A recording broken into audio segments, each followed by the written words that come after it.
What's going on, guys? Andrew Piluk here, back again with another video. Today we're going to be looking at some Toronto Maple Leafs news and trade rumors. Actually some pretty juicy stuff in here, I will say. Lots to talk about and lots of things that could potentially happen. So if you're new here, like, subscribe, join the squad. I'd love to have you guys here. Thank you to all the new subscribers. And if you're watching this and you aren't subscribed already, lots of content coming. Just because the draft and free agency and that stuff is technically over, I'm far from done. There's going to be content all summer because I don't believe the Leafs are done, and I make videos year long. So if you want to stick around, I'd really appreciate that. But I want to get to some news and notes here. At BudsAllDay34, tweeting out some notes from the fourth period, David Pagnota, that we will be touching on. And then there's some other stuff that I want to get to. But we talked about Nylander looking at a $10 million deal on a new contract and the Leafs being closer to 8.5. Again, we just made a whole video on that. If you want to see what I thought about that, make sure to go check it out. It's the last video I posted, I believe. And a lot of people thought that I was just defending Nylander the whole video, which I definitely wasn't. I was trying to give you guys both sides, and people don't like when you defend, a player looking for a raise. But the way I was trying to explain it was like, if you go into a negotiation, there's always going to be two sides. And I think that the Maple Leafs have to understand that the market for players like Nylander has gone up quite a bit. And they're going to have to pay him. Do I think he should get $10 million? No, I don't, actually. On an 8-year deal, maybe. But if he's taking less than 8 years, I would love to see him in the $8.8 to $9 million range. I think that that's fair value again. And the reason I bring that up, and I'm just going to show you one more number here. William Nylander was just one of 4 players in the previous season with 40 goals and 40 assists with a cap hit below $7 million. Pastrnak, McKinnon, Tage Thompson, and William Nylander. So again, he's in with a bunch of guys that have been absolutely fantastic in their career so far. And then this guy responded here, Mondo Harrison, showing after they did that what their extensions looked like. Obviously, McKinnon and Pastrnak, they're better players in my eyes. Thompson, that AAV is an absolute steal in Buffalo, but I think Nylander can fall in just above Thompson in the $8.8 to $9 million range, and I think that that's probably fair value. But again, this video isn't all about William Nylander. That was in the previous video. But if they're going to make improvements on the blue line, and we'll get to that later, William Nylander's name might pop up again. So the next thing here is nothing is close between Matthews and the Leafs. Matthews will not take anything more than 5 years, which again we kind of expected because the cap is going up. I still think it's going to be a 3-year deal, and then when Matthews can, cash in on a massive contract in 3 years, it's going to end up being between $15 to $17 million, which people might think is nuts. But in 2 or 3 years, the cap's going to go up $8 to $10 million. So cap percentage wise, that's what he's going to be looking for. But I hope Matthews comes in around the $13 million range in a 3 or 4 year deal. But we'll have to see. If they're not close, that's not good. But again, apparently a deal is going to get done. So I'm not too worried about Austin Matthews. Now, the next thing is a little annoying to me. So TJ Brodie's name is being brought up again, and Nick Robertson potentially being shopped. And they're talking about Robertson being used as a sweetener in a Murray trade if they don't buy him out. I am so against that. And I know people are going to think I'm nuts, but I don't think you can trade Nick Robertson right now. And we'll get to that in a second, but I want to talk about TJ Brodie first because I think the TJ Brodie stuff is just insane. Like, I still don't understand it.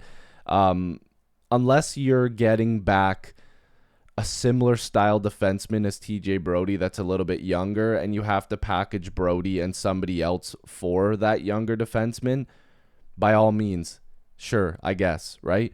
But I think Leaf fans seen a small sample size when TJ Brodie wasn't so good in the playoffs, when he's been good for 95% of the rest of his time in Toronto, including the playoffs. They took that little sample size and said, all right, yeah, now it's time to get rid of him. TJ Brodie is a solid top 4 defenseman, and he plays a lot of top pair minutes, and he chews up the most ice time in the defensive zone. He plays a lot of defensive minutes. You're going to see a guy get burnt out eventually, and that's what happened to him. I think that the Leafs need to shelter him a little bit more in the regular season to allow him to have a healthier body and play of work in the playoffs. Now, mind you, in the regular season, if the Leafs are getting torched on defense and they need him to play more minutes in the defensive zone, that's fine.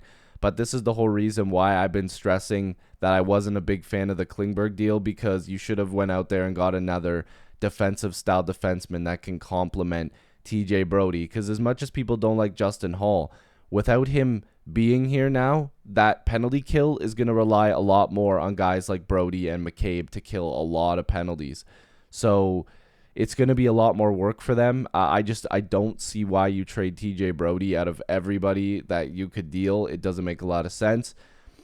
And the Nick Robertson thing is kind of upsetting. Now, what I tried to explain to a lot of people, and we're going to get back to Nick Robertson here in a second, but it has to do with the Matt Murray thing. I don't think you can add him as a sweetener. I don't think it makes sense. I'm not a huge fan of the buyout, but this is where the Ilya Samsonov contract comes into play. A lot of people were wondering why Samsonov doesn't have a deal. I guarantee you in the next couple weeks, Samsonov has a contract. The reason why he went to salary arbitration is because it allowed the Maple Leafs to get a second buyout window. So the CBA allows you to, if you have a player file for arbitration, they award you another buyout window. So the Leafs probably were like, listen, man, you're going to file for arbitration. We're going to get another buyout window. It gives us an opportunity to buy out Matt Murray if we want to. And speaking of a Matt Murray buyout, if the Leafs did choose to buy him out, they would save $5 million, 5.3 this year. Their cap hit would be less than $1,687,000. But the following year, when the cap goes up, if it probably goes up by $2 million, the cap hit would be $2 million for Matt Murray, even though he wouldn't be playing for the Maple Leafs. So I'm not sure if that's the best option for the Leafs. If Nick Robertson's a sweetener, I just really don't want to do that. But that's the buyout window that we get. And if Matt Murray is bought out, that's what it'll cost us. So for all the people talking about Matt Murray and, why didn't they buy him out? It has everything to do with the Samsonov deal. They waited. They asked for him to file arbitration, I'm guessing. And then now they get a buyout window for Matt Murray if they can't trade him. And that's where the Nick Robertson stuff comes into. Now, he's 21 years old, and he's got a lot of injury problems. Now, the amount of time that he missed last year makes me wonder if he fully just got all the work done that he needed to get done, get him healthy, get a full off season in him, and make sure that he's ready to go. I don't want to give up on this player yet. I think the Leafs need guys that are on cheaper deals that can produce for you and give you, a really good game. A guy that will play all areas of the ice and never give up. Because I know a lot of people are like, oh, well, he's injury prone, so it doesn't matter. But there are players that get out of the gate and they're not, doing things properly with their body that can prevent stuff like this. And I'm wondering if the Leafs sat down with Nick Robertson and was like, look, kid, I know you work out a lot. I know that you do this, this, and this. But we're changing the way that you do things to this, this, and this in the offseason because this is going to prolong your career. This is what's going to keep you healthy during the regular season because we don't want you missing so much time. Because Nick Robertson is physical. He's a smaller guy, but he's physical. He skates hard every shift, and he's got one of the best shots I've ever seen.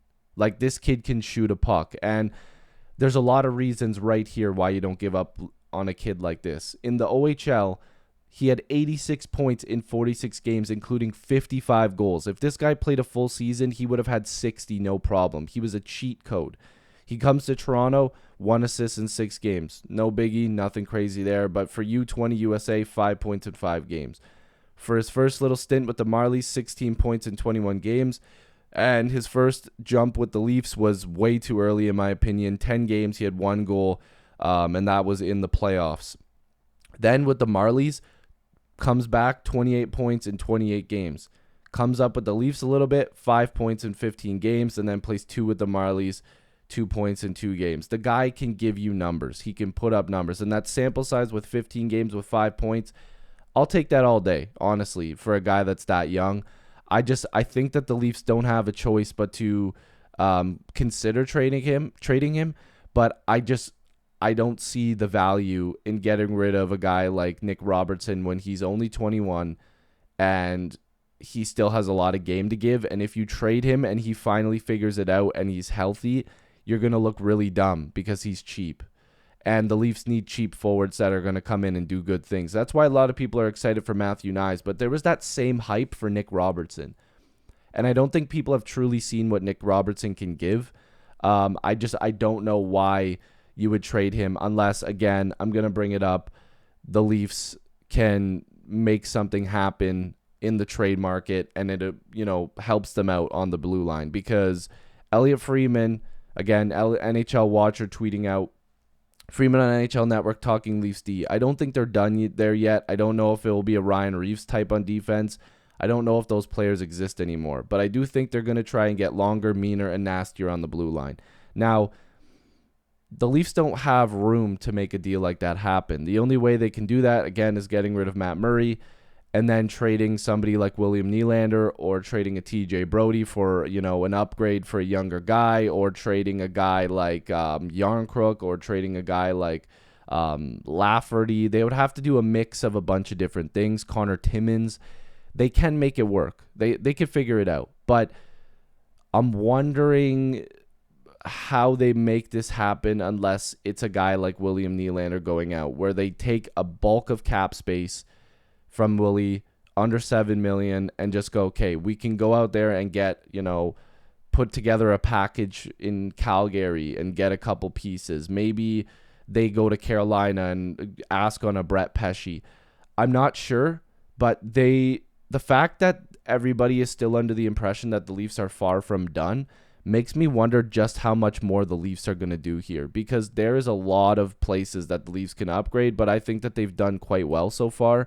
If they rolled into the season with this team right now, obviously with Samsonov instead of Murray, I wouldn't be too disappointed. But that defense still needs a little bit of work, and it looks like they're not done. So I want you guys to sound off down below in the comments. If Matt Dumba's still available in free agency, I wonder if they try to circle back on him. But anyways, again, sound off in the comments. I love you guys. Thank you guys so much for watching. If you're new here, make sure to like and subscribe. I know you watching right now, you're not subscribed. Make sure to do so. I genuinely appreciate it. And hopefully I'll see you guys in the next video or stream. Peace.